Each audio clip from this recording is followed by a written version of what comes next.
Evangelio de noviembre 26, 2015, del Santo Evangelio según San Lucas. En aquel tiempo Jesús dijo a sus discípulos: Cuando vean a Jerusalén sitiada por un ejército, sepan que se aproxima su destrucción. Entonces, los que estén en Judea que huyan a los montes, los que estén en la ciudad que se alejen de ella, los que estén en el campo que no vuelvan a la ciudad, porque esos días serán de castigo, para que se cumpla todo lo que está escrito. Pobres de las que estén embarazadas y de las que estén criando en aquellos días, porque vendrá una gran calamidad sobre el país, y el castigo de Dios se descargará contra este pueblo. Caerán al filo de la espada, serán llevados cautivos a todas las naciones, y Jerusalén será pisoteada por los paganos, hasta que se cumpla el plazo que Dios les ha señalado. Habrá señales prodigiosas en el sol, en la luna y en las estrellas. En la tierra las naciones se llenarán de angustia y de miedo por el estruendo de las olas del mar. La gente se morirá de temor y de angustiosa espera por las cosas que vendrán sobre el mundo, pues hasta las estrellas se bambolearán. Entonces verán venir al Hijo del Hombre en una nube, con gran poder y majestad. Cuando estas cosas comiencen a suceder, pongan atención y levanten la cabeza, porque se acerca la hora de su liberación. Palabra del Señor, gloria a ti, Señor Jesús. Continuamos leyendo estos mensajes como de Apocalipsis. Mensajes que nos hablan del último día y que nos pueden asustar cuando no tenemos fe y no entendemos bien de qué nos está hablando el Señor. Mensajes que nos espantan y que desafortunadamente muchos pastores aprovechan, pseudopastores, aprovechan para meter agua a su molino. ¿De qué nos está hablando el Señor? Cuando vean a Jerusalén sitiada por el ejército, sepan que se aproxima su destrucción. Efectivamente, Jesús, profetizando, hablando que Él mismo es el Verbo eterno del Padre encarnado, el Verbo encarnado del Padre, nos dice que Jerusalén va a ser destruida. Hubo dos destrucciones en Jerusalén. Una primera en donde no se terminó completamente con la ciudad, en el año 70, y otra más encarnizada en el año 120, en donde efectivamente no quedó piedra sobre piedra, 50 años después. Muchos, cuando escucharon este Evangelio de Lucas, pensaban que al hacerse esto de la destrucción del año 70, ya era inminente la venida del Señor. Sin embargo, han pasado casi 2000 años y todavía no llega a esa segunda venida. Pienso yo que, como escribe la carta de Pedro, la segunda carta, cuando él dice, si no mal recuerdo la segunda, no es que Dios se tarde, sino que tiene una gran misericordia. Probablemente esa misericordia que nosotros estamos esperando y que conocemos bien, pero que no apreciamos tanto, es lo que va haciendo que nos den más tiempo. Es este año de gracia que tenemos. ¿Qué dice el Señor? Huyan a los montes, aléjense de ella, no vuelvan a la ciudad, porque esos días van a ser de castigo, para que se cumpla lo que está escrito. El Señor está profetizando y nos está diciendo: se tiene que cumplir esto, aun cuando es doloroso. Pobres embarazadas y que tengan hijos pequeños. Vendrá una gran calamidad. El castigo de Dios se descargará contra este pueblo.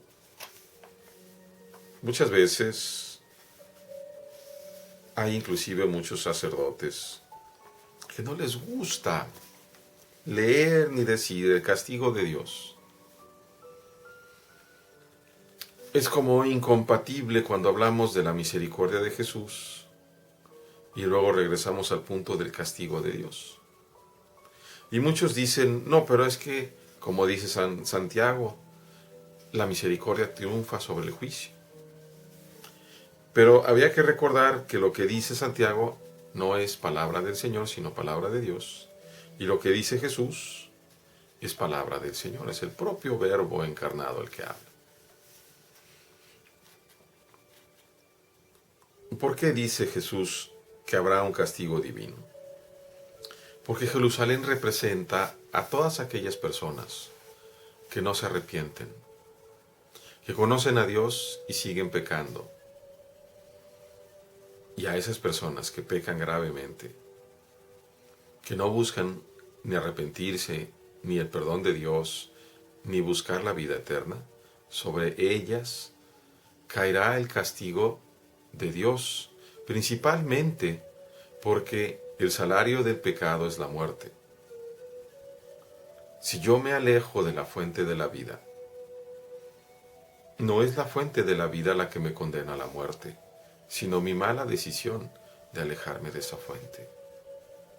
Si yo me alejo de Dios, no es Dios el que me condena a la muerte, sino mi mala decisión, mi abuso en mi libertad, lo que me condena a la muerte. Continúa en una parte y dice, hasta las estrellas se bambolearán.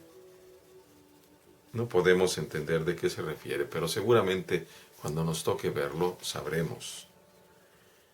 Entonces verán al Hijo del Hombre en una nube, con gran poder y majestad. Y hay unas palabras que me gustan mucho. Levanten la cabeza, se acerca la hora de su liberación.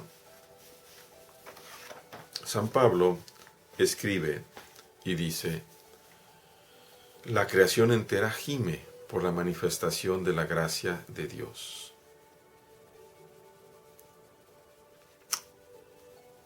Y también va a decir, porque el hombre la sometió al desorden. Al creer en el demonio, al buscar ser como dioses, nosotros metemos la creación en el desorden. Lo contrario de lo que pide Dios y lo que se ve en el Génesis. Hágase la luz y se hizo, y separó Dios la noche del día, las aguas de la tierra. A Dios le gusta el orden.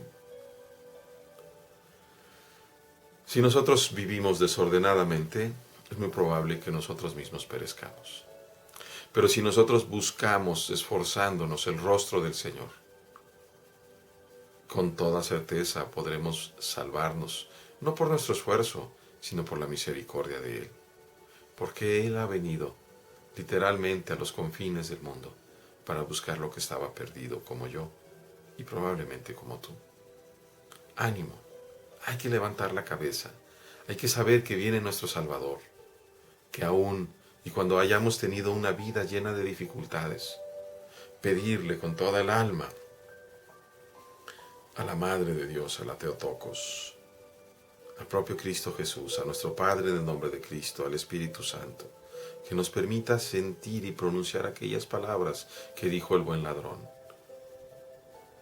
Señor, acuérdate de mí cuando llegues a tu reino, porque yo soy un pecador. Y recordarle a nuestra Madre Santísima, Madre, acuérdate que nunca se ha oído que quien se confía a ti le vaya mal en el juicio. A ella los confío a todos ustedes, hermanos míos, y me confío yo mismo a ella. Hasta que nos veamos en el cielo, Dios les bendiga.